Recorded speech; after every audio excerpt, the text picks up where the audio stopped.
Séisme politique, Issa Chiroma annonce son retour au Cameroun, avec la force, le pouvoir en alerte maximale. Le ciel politique camerounais vient de gronder. Pas un petit tonnerre de saison, non. Un vrai éclair qui fend la nuit. Depuis la Gambie, Issa Chiroma Bakary lâche une phrase qui tombe comme une pierre dans une vitre déjà fissurée. Quelque chose de grand arrive, vous en verrez surtout la force. La force. Un mot. Mais au Cameroun, un mot peut devenir une secousse nationale. Est-ce une promesse? Est-ce un avertissement? Est-ce le début d'un bras de fer que personne n'ose encore nommer? Mes chers abonnés, quand un homme politique parle de « force » dans un pays déjà sous tension, ce n'est jamais un simple effet de style. C'est un signal. Et parfois, les signaux précèdent les tempêtes.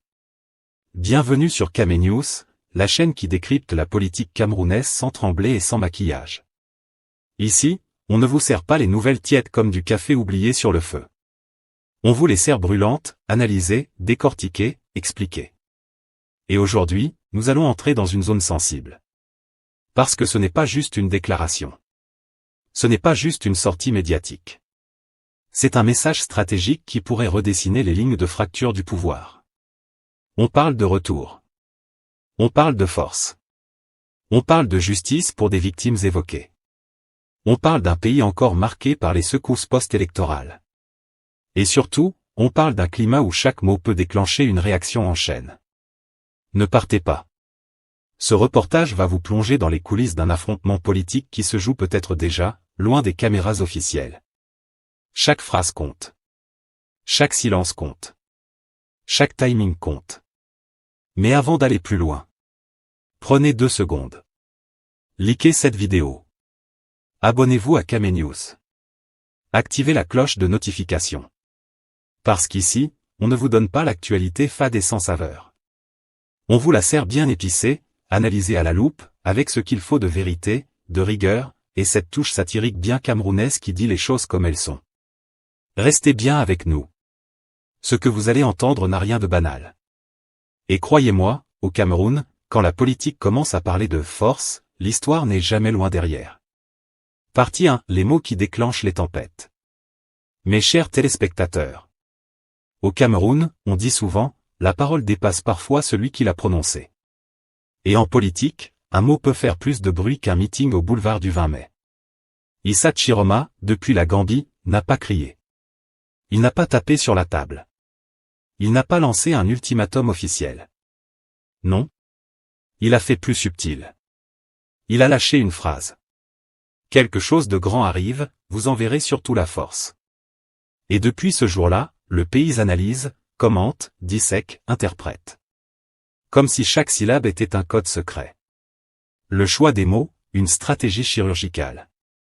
Regardons cette phrase comme un chirurgien politique. Quelque chose de grand arrive. Premièrement, le mystère. Il ne dit pas quoi. Il ne dit pas quand. Il ne dit pas comment. Mais il dit que c'est grand. Et au Cameroun, quand on dit que quelque chose est grand, l'imagination fait le reste. Grand comment? Grand en nombre? Grand en impact? Grand en conséquences? Le flou n'est pas un hasard. Le flou est une stratégie. Parce que quand vous laissez un vide, l'esprit du public le remplit. Vous en verrez surtout la force, le mot qui dérange. Mais le vrai tremblement commence ici, la force. Ah, ce mot-là. Force politique? Force populaire? Force juridique? Force morale? Ou autre chose? Chiroma ne précise rien.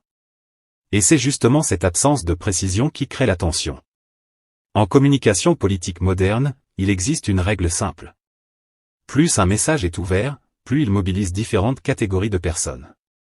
Les militants entendent, mobilisation. Les jeunes entendent, action. Le pouvoir entend, menace. Les observateurs internationaux entendent, instabilité potentielle. Un seul mot, 4 interprétations. C'est ça la magie ou le danger du discours politique. La parole comme arme stratégique. Mes chers abonnés, comprenons une chose. Un leader en exil ne dispose pas d'institutions. Il ne signe pas de décret. Il ne contrôle pas l'administration. Son arme principale, c'est le discours. Et un discours bien calibré peut devenir une bombe, sans mèche visible. En annonçant que quelque chose arrive, Chiroma fait 3 choses en même temps. Il crée l'attente. Il relance son camp.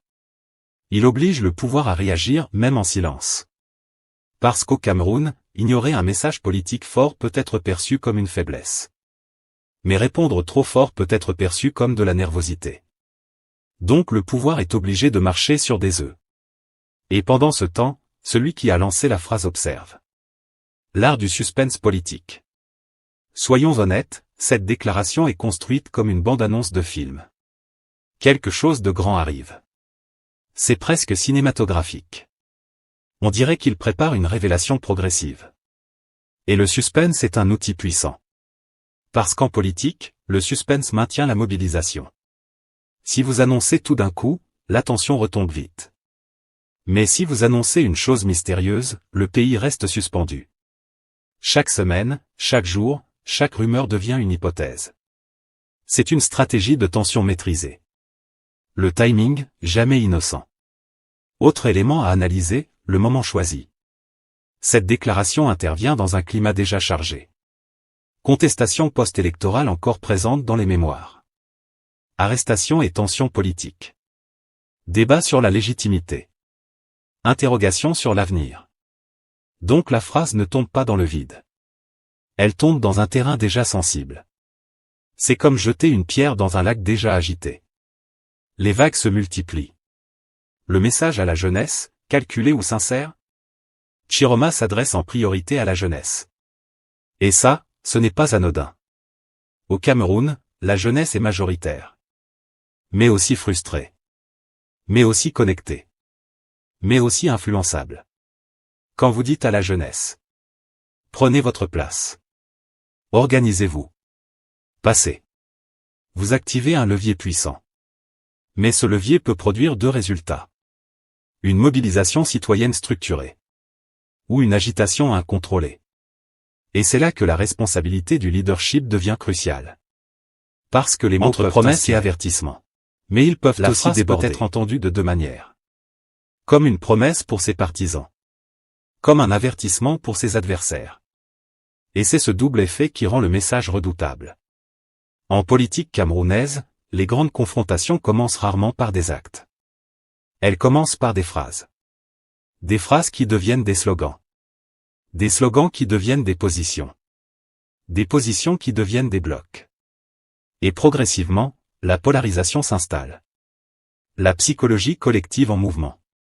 Ce que nous observons aujourd'hui, ce n'est pas encore un événement. C'est un mouvement psychologique. Le pays est en attente. Les réseaux sociaux s'enflamment. Les analystes débattent. Les partisans se galvanisent. Les opposants minimisent. Et pendant ce temps, la phrase continue de circuler. Vous en verrez surtout la force. C'est une phrase qui vit. Le pouvoir du silence après la phrase. Et le plus intéressant? Il n'a pas donné de détails supplémentaires. Le silence après une phrase forte est parfois plus puissant que la phrase elle-même. Parce que le silence entretient le suspense. Et le suspense entretient la tension. C'est une technique classique de communication stratégique. Dire suffisamment pour provoquer. Se taire suffisamment pour intriguer. Mes chers abonnés de Kame News. La vraie question n'est pas encore. Quelle sera cette force? La vraie question est. Pourquoi cette phrase provoque-t-elle autant de réactions? Parce qu'au Cameroun, quand un mot déclenche autant d'analyses, c'est qu'il touche un nerf sensible. Alors dites-nous en commentaire. Selon vous, s'agit-il d'un simple effet de communication? Ou du début d'une nouvelle séquence politique majeure? Likez la vidéo si vous aimez nos décryptages profonds. Abonnez-vous à Kame News. Partie 2, le poids du contexte. On ne se contente pas d'écouter les tensions permanentes. On les démonte pièce par pièce. Mes chers téléspectateurs. Et au Cameroun, avant de courir avec le mot « force », une phrase si on venait d'en faire trembler tout un système au stade Amadou Ahidjo, il faut d'abord regarder le terrain. Parce qu'un mot n'a pas la même signification selon l'endroit où il tombe.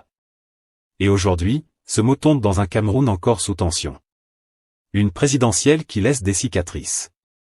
Depuis la présidentielle contestée d'octobre 2023, le pays n'a jamais totalement retrouvé son calme politique. Officiellement, les institutions ont fonctionné. Officiellement, les résultats ont été proclamés. Officiellement, tout est rentré dans l'ordre. Mais dans les quartiers, dans les familles, dans les discussions à voix basse, les débats continuent. L'opposition parle d'irrégularité. Le pouvoir parle de légitimité constitutionnelle. Les citoyens, eux, parlent surtout de fatigue. Et après cette élection, il y a eu des arrestations. Beaucoup d'arrestations selon les chiffres avancés par certains acteurs politiques. Des détentions. Des tensions dans plusieurs villes. Dans ce climat, chaque déclaration politique devient une allumette. Et quand Chiroma parle de « force », ce n'est pas dans un pays calme comme un lac au lever du soleil. C'est dans un pays où l'eau est encore troublée. La mémoire des victimes, un sujet inflammable. Un autre élément qui pèse lourd, la référence à Justine Hara et aux victimes de la répression. Quand un leader évoque les morts, il ne parle pas seulement politique. Il parle émotion. Et au Cameroun, la douleur collective est un sujet sensible. Des familles attendent encore des réponses. Des organisations réclament des enquêtes transparentes. Le débat sur les droits humains reste présent dans les discussions nationales et internationales. En rappelant que la mort de Justine ne restera pas impunie, Chiroma touche une corde fragile. Il ne fait pas qu'annoncer une stratégie. Il ravive une blessure. Et dans un pays où les tensions sont déjà palpables, raviver une blessure peut produire deux effets. Mobiliser. Polariser. La ligne est mince. Une société divisée mais silencieuse. Il faut le dire avec honnêteté, le Cameroun d'aujourd'hui est traversé par des divisions politiques profondes. Mais ce n'est pas un pays en ébullition permanente dans la rue. C'est un pays en débat silencieux. Les discussions se font. Dans les taxis. Sur les marchés. Sur Facebook. Sur WhatsApp. Dans les universités. Et souvent à voix basse. Il y a une prudence collective. Pourquoi ? Parce que l'expérience a appris aux citoyens que la tension politique peut coûter cher. Alors quand un leader annonce quelque chose de grand, la population ne saute pas immédiatement dans la rue. Elle observe. Elle attend. Elle analyse. Et surtout, elle calcule le risque. L'économie en arrière-plan, le vrai baromètre. On ne peut pas comprendre le contexte sans parler de l'économie. Chômage des jeunes. Vie chère. Pression fiscale. Recherche de visa. La priorité de beaucoup de Camerounais aujourd'hui n'est pas la révolution. C'est la survie.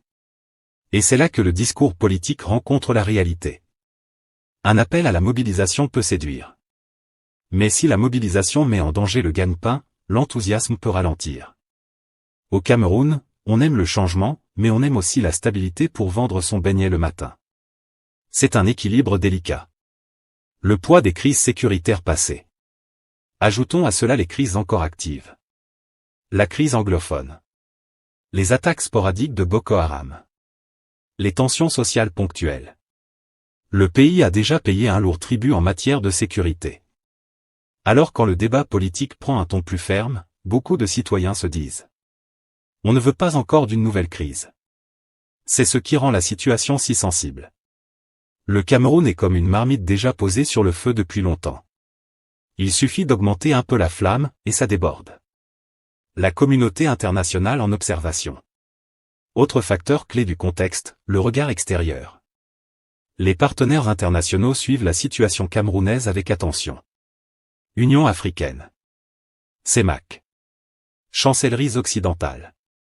Ils observent. La stabilité institutionnelle. Le respect des droits. L'évolution du discours politique. Un pays sous tension prolongée attire l'attention diplomatique. Et chaque déclaration forte devient un signal. Dans ce contexte, Chiroma ne parle pas seulement aux Camerounais. Il parle aussi aux observateurs internationaux. Le risque d'interprétation excessive. Mais attention, dans un climat tendu, l'interprétation peut dépasser l'intention. Le mot « force » peut vouloir dire force du peuple.